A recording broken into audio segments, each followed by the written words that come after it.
Chers amis abonnés, bonjour, ravi de vous retrouver. Nous sommes aujourd'hui le dimanche 22 décembre. Alors là, dans cette vidéo, j'ai eu envie de regarder un petit peu ce qui se passe en dehors de la France, de jeter un petit coup d'œil sur le plan mondial en orientant évidemment mes observations.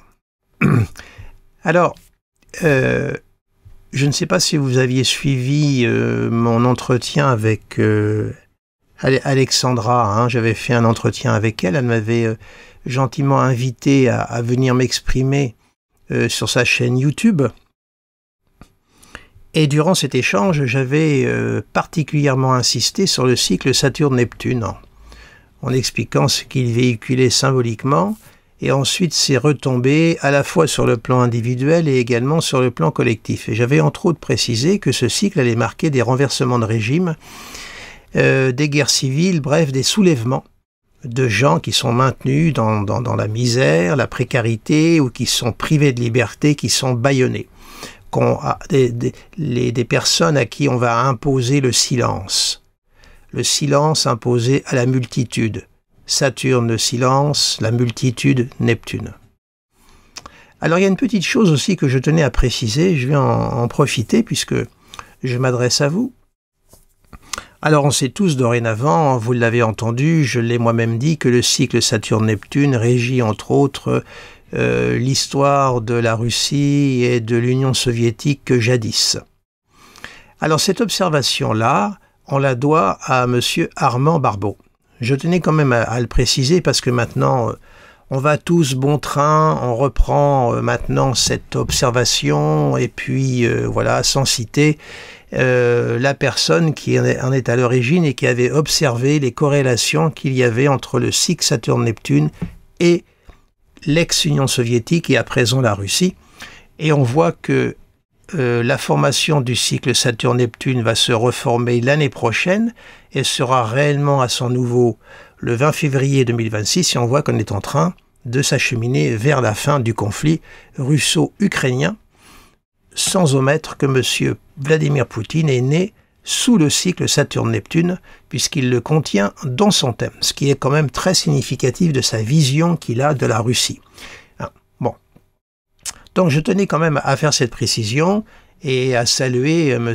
Armand Barbeau, qui était un très grand astrologue, entre autres, d'être un très grand alchimiste aussi. Alors donc, qu'est-ce qu'on observe pour le thème de la Syrie? Le régime de Bachar al-Assad est tombé. On ne va pas se plaindre que le régime d'un dictateur soit tombé, ça a été quand même une véritable horreur, ce régime. Et de quoi s'aperçoit-on? Eh bien, on a, si on pose les transits tout de suite, on voit que le cycle Saturne-Neptune est en formation. Alors évidemment, il n'est pas encore au temps le plus fort. Alors on va faire un petit nettoyage. Voilà. Vous voyez, Saturne-Neptune sont dans la maison 9, là. Et progressivement, ces planètes vont s'approcher l'une de l'autre, comme vous le savez. On va y aller gentiment. J'aurais peut-être d'ailleurs dû sélectionner plutôt les planètes collectives. Attendez, on va faire un... Pourquoi majeur? Attendez, majeur, non, c'est ça. Collective, voilà, comme ça fait du nez. Vous voyez, alors, on a Saturne, vous voyez, qui s'aligne sur l'axe des nœuds sud, vous voyez, en plein aligné sur le nœud sud, et petit à petit, Saturne est en train de s'approcher de Neptune, et vous voyez, nous aurons le 22 juin 2025 la conjonction Saturne-Neptune qui va être à la culmination du thème de la Syrie, opposée au fond du ciel. Alors, on voit donc Alors, ce qu'il faut comprendre dans les cycles, évidemment, c'est toujours très cyclique, inclut la notion de cyclicité, donc de mouvement. Alors, ce qu'il faut comprendre dans les cycles, c'est que les choses peuvent se déclencher un peu avant la formation du cycle en lui-même. C'est-à-dire qu'il y a ce qu'on appelle les orbes. Aujourd'hui, je me remets au ciel d'aujourd'hui, vous voyez, la Saturne est encore assez loin de Neptune, mais il y a la formation du cycle qui est en cours. Les deux planètes sont dans le même signe. Et donc, Saturne est en train de s'approcher progressivement de Neptune. Donc, on est dans la formation du renouveau du cycle, lequel le sera donc. Je reviens donc à la période, vous voyez, donc là, en juin 2025, il y aura donc la conjonction qui va être alignée sur la cuspide du milieu du ciel de la Syrie. Alors, maintenant, Bachar al-Assad est tombé, évidemment, mais qu'est-ce qui va prendre la suite? Avec Saturne-Neptune, évidemment, il faut se méfier. Parce que Saturne-Neptune est d'une tonalité sombre. Saturne-Neptune peut avoir symboliquement à faire également avec une sorte de théocratie, un totalitarisme religieux.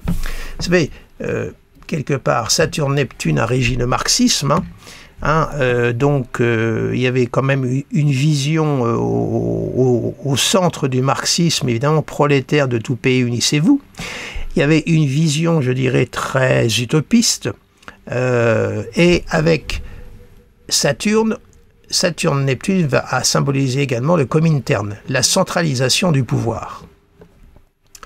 Alors avec ce cycle-là, dans une théocratie, évidemment, Saturne-Neptune est tout à fait en corrélation avec une théocratie, c'est-à-dire la rigidité, un régime ferme qui va régir le collectif, et Neptune qui a à voir avec une pensée religieuse.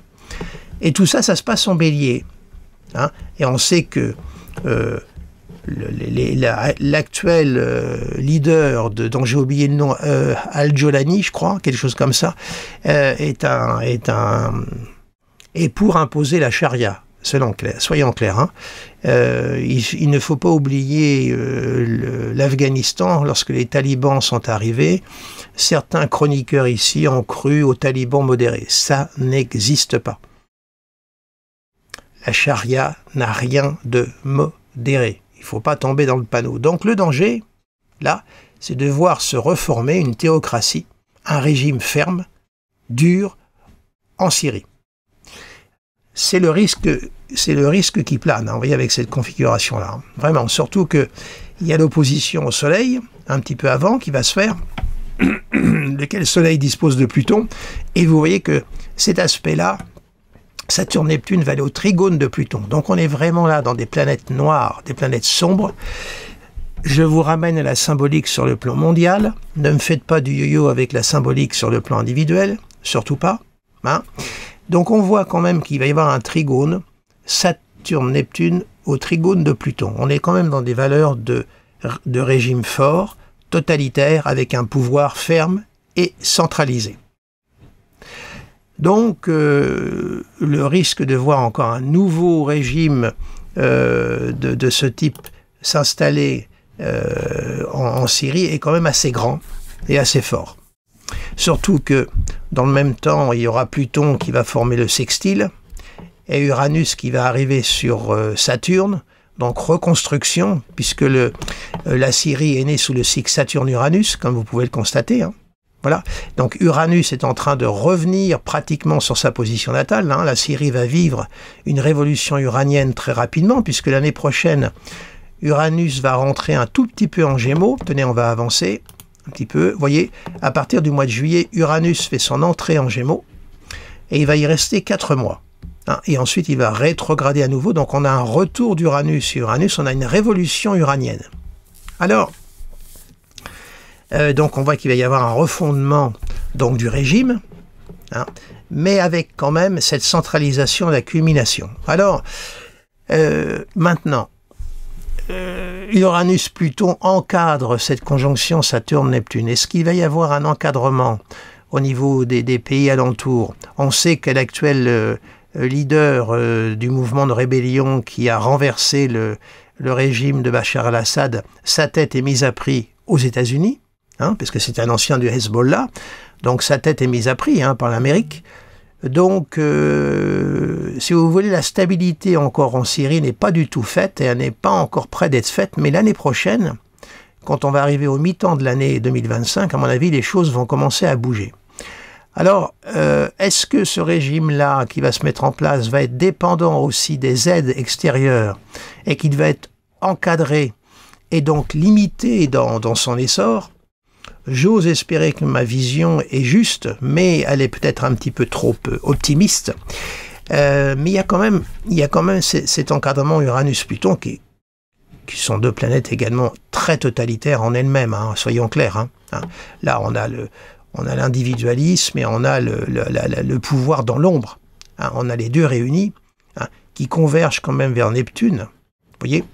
Et nous aurons un Jupiter qui va transiter l'ascendant également de l'état très rapidement à partir de la rentrée du mois de septembre. Donc on voit que là, la Syrie est en pleine refonte, en plein changement, reconstruction de régime. Donc, et bien évidemment, j'allais vous dire, c'est pas un régime démocratique qui va s'installer à la place, certainement pas. Avec ce qui est en train de se mettre en haut, ça va pas être non plus un régime communiste, mais ça va être, je dirais, un communisme religieux, quelque part, vous voyez ce que je veux dire par là, au niveau association d'esprit. Ce que j'espère, c'est que ce futur régime va être quand même subir l'encadrement d'Uranus-Pluton. Donc ça peut être les puissances occidentales qui vont en cerner la possibilité de l'étendue par Neptune. Neptune, c'est ce qui tend à se déployer et Saturne tend à resserrer les rangs. Donc voilà ce que je voulais vous dire sur le régime sur la Syrie. Et à mon avis, tout va se jouer durant cette période-là, partant du fait que les choses sont en train de se mettre en place actuellement, bien sûr, mais le cap donc du mi-temps, vous voyez, de l'année 2025 va être très très significatif pour le régime syrien. Et on est vraiment, vous voyez, totalement un renouveau, vous voyez, la révolution uranienne. Voilà. Donc, il va y avoir forcément une table rase qui va être faite et un redémarrage. Donc, il est possible que ce régime soit quand même quadrillé. Parce qu'évidemment, le danger, après, c'est la propagation comment dirais-je, de ceux qui étaient dans les prisons de Bachar al-Assad, les djihad, et la propagation du djihad à travers le monde, avec Saturne-Neptune. C'est le risque également qui plane. Alors, regardons également...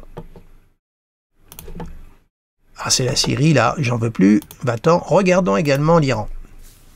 L'Iran est intéressant également à observer. Alors l'Iran, Soleil Bélier, ascendant Sagittaire, mais ce qui est intéressant pour l'Iran, c'est que le cycle Saturne-Neptune va se faire dans le fond du ciel. Voilà, regardez. Là, on va faire la même chose. Planète collective, voilà. Vous voyez là, on a déjà un Neptune qui est installé au fond du ciel, à côté du Mars natal. Et on a Saturne qui va approcher. On a également la formation du cycle Saturne-Neptune. Vous voyez, fond du ciel, voilà, de l'Iran. Le fond du ciel, c'est ce qui constitue les racines, le territoire. Et on voit là, indéniablement, un affaiblissement du régime iranien. C'est comme si son expansion, sa territorialité allait se réduire. C'est comme s'il allait être de plus en plus étouffé. L'expansion neptunienne va être de plus en plus cernée, quadrillé et étouffé. Et il est évident que la chute du régime de Bachar al-Assad n'est pas fait pour favoriser le régime iranien. Et on voit que là, il y a un affaiblissement de l'Iran, un affaiblissement réel, sans compter que comme ça se passe dans la maison 4 qui marque donc le peuple, il peut y avoir également des soulèvements à l'intérieur même de l'Iran. Alors on a du mal à imaginer comment, parce que c'est un régime très très dur. Mais regardez également le transit qui est très significatif, le transit d'Uranus sur la lune natale. La révolte des femmes, les femmes qui refusent le port du voile, qui refusent la charia. Et on voit quand même que ce thème est très éloquent. Regardez l'état des deux planètes affectives, Vénus-Lune. Les deux sont dans leur signe d'exaltation.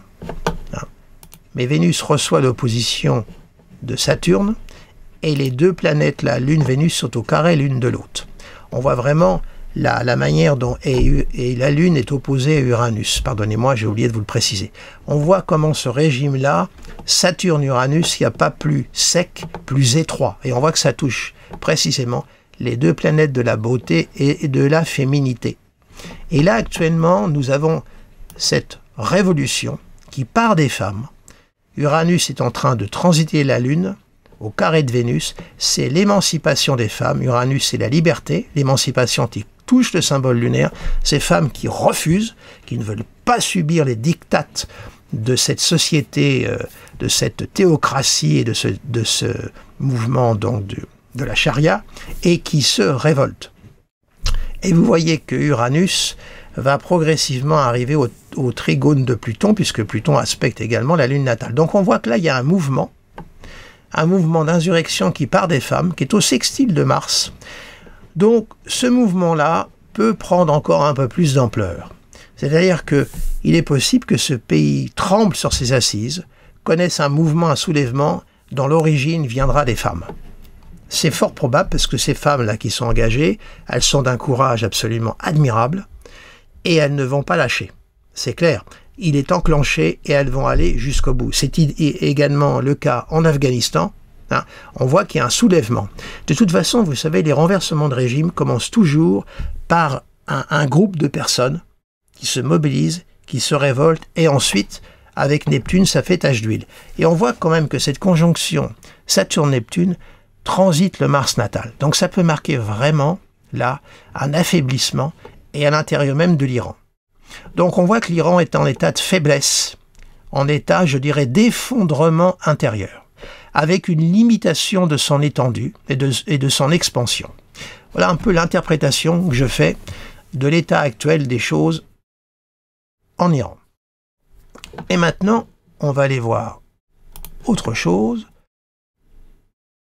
On va aller voir le Liban.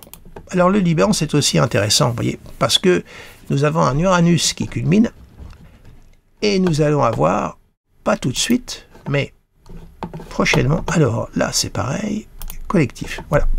On a un Uranus là qui va gentiment, on a déjà un Jupiter qui culmine là-haut, qui va se promener, hein, qui va balayer la conjonction Saturne-Mars, qui va réveiller les valeurs de Saturne-Mars. Hein. Et on a quand même cet Uranus qui s'oppose au Soleil. L'opposition va aller en s'accentuant. Là, Uranus est dans sa phase de rétro.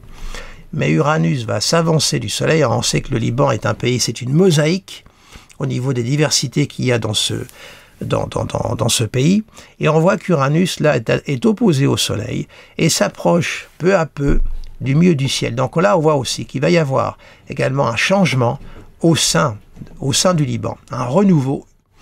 Est-ce que ça peut passer aussi par une révolution intérieure, mais peut-être des événements plutôt extérieurs, parce qu'on a le cycle Jupiter-Uranus qui est quand même là-haut, hein, qui encadre tout de même. Ce sont deux planètes d'ascension, qui sont plutôt des planètes qui marquent plutôt le libéralisme. Donc il y a quand même quelque chose là aussi au niveau du Liban qui est en train de se préparer. Est-ce que nous allons avoir avec Uranus, il faut toujours s'attendre à des revers inattendus? Est-ce qu'il va y avoir à des événements que pour l'instant on ne peut pas encore tout à fait entrevoir mais qui vont arriver subitement, puisque Uranus va progressivement arriver à l'opposition du Soleil, vous voyez, pile là. Donc ce sont quand même deux planètes de feu. Le Soleil représente l'autorité dans un état, hein, et le Soleil dispose également de Pluton. Et progressivement, Uranus va rentrer en Gémeaux et va aller au trigone de Neptune. Donc, voilà. Il y a au trigone du Neptune natal et au carré de Jupiter opposé au fond du ciel. Donc là, avec cette préparation du transit d'Uranus, on peut s'attendre, et le cycle Saturne-Neptune, qui va se former évidemment en Bélier, lui, va être à l'opposition de Neptune natal. C'est-à-dire que le Liban va connaître à la fois une révolution uranienne, un demi-cycle de Neptune, puisque Neptune va aller à l'opposition de lui-même, et Pluton également va aller à l'opposition de lui-même. Hein, petit à petit, Pluton va avancer et va aller à l'opposition de lui-même. Donc, l'Iran va connaître en tout 3 cycles. Le retour d'Uranus sur sa position natale, c'est un renversement, un changement total. Le demi-cycle de Neptune et le demi-cycle de Pluton à lui-même. Donc là, on voit aussi que c'est un état qui est appelé à subir des soubresauts. Uranus, ça peut être des révolutions inattendues qui explosent, hein, des renversements, et Uranus est plutôt une planète de liberté. Et on voit également que ce soit pour l'Iran et le Liban, on a une culmination jupitérienne et uranienne. Ce sont plutôt des planètes d'indépendance et de liberté. Donc, il va falloir suivre de très très près ce qui va se passer à l'intérieur de ces trois états, mais il va y avoir du changement. Indéniablement, comment dirais-je, je pense que le Liban va recouvrer je dirais sa liberté. Il va y avoir une reconstruction sur des bases nouvelles avec Uranus. Uranus est plutôt une planète de liberté, c'est pas une planète qui se laisse endoctriner. même si elle peut présenter un côté très sectaire, très étroit, c'est vrai, mais sur un plan mondial, c'est plutôt une planète qui chasse et qui demande de faire une table rase. Et on voit que des deux côtés, que ce soit l'Iran ou le Liban, on a à peu près les mêmes dynamiques de transit à la culmination, sauf que l'Iran a le transit de Saturne-Neptune au fond du ciel qui l'affaiblit énormément, et la Syrie, elle aussi, va connaître ce transit de Saturne-Neptune à la culmination. Donc on voit que dans ces secteurs-là de géopolitique, ça va bouger, et je pense que il va y avoir une respiration qui va quand même s'installer, mais alors attention en ce qui concerne l'Iran et la Syrie, parce que ça peut être encore des régimes forts qui s'installent, mais qui seront peut-être dépendants au niveau aide des pays extérieurs, ce qui veut dire qu'ils vont être obligés peut-être comment dirais-je, de s'adapter et de faire profil bas. Mais avec ces régimes-là, lorsqu'ils font profil bas, il faut toujours être prudent, parce qu'il y a quand même des valeurs plutoniennes, et les valeurs plutoniennes, c'est le pouvoir dans l'ombre qui se propage, c'est la menace dans l'ombre qui arrive et qui peut frapper à tout instant. Donc il faut toujours rester très prudent en ce qui concerne ces états-là. Toujours. Il y a toujours une note plutonienne, et là, vous voyez, il va quand même y avoir l'opposition de Pluton à Pluton. Si on reprend les autres thèmes que je vous ai montrés, vous voyez, pour la Syrie, Pluton va être à l'opposition également de Pluton. Hein. Vous voyez, ces pays ont tous, comment dirais-je, en commun. Vous voyez, une opposition de Neptune à Neptune, une opposition de Pluton à Pluton, avec un retour d'Uranus sur Uranus. Vous voyez, on a la même dynamique d'aspect entre le Liban et la Syrie. Et également, maintenant, si je repositionne... Bah, évidemment, il ne veut pas venir. Voilà, ce sont les inconvénients de la... Est-ce que là, je vais le choper mieux? Ah non, il ne veut pas. Ça m'embête. J'aurais voulu vous remontrer le... Bah là, voilà le Liban. Voilà, je voulais vous remontrer le... Non, c'était le Liban tout à l'heure que je vous ai montré. Non, c'était pas le Liban, c'était l'Iran. Je voulais vous remontrer. Bah, l'Iran est parti. Ah, voilà. Alors, ça, c'est quoi? Non, c'est la Syrie. Alors, voilà, on va retirer la Syrie. Voilà. La Syrie insiste, je la comprends. C'était l'Iran, je vais vous montrer. Et non pas, décidément, j'ai perdu l'Iran. Oh, je suis vraiment navré. Enfin, bon, vous vous souvenez du thème de l'Iran, hein, tout se passe au fond du ciel. Hein, donc, affaiblissement de l'État, c'est certain. Rétrécissement de son étendue, rétrécissement de son expansion. Voilà la petite note sur le plan d'astrologie mondiale que je voulais vous faire. Je reviendrai prochainement avec le thème d'Emmanuel Macron, faire un petit parcours de l'état de son année 2025. Ça fait un petit moment que je n'ai pas revu son thème. Je vous dirai que je l'ai suffisamment étudié, mais là, ça sera uniquement une vidéo pour voir un peu quel va être l'état de son année 2025, qui ne va pas être triste, croyez-moi.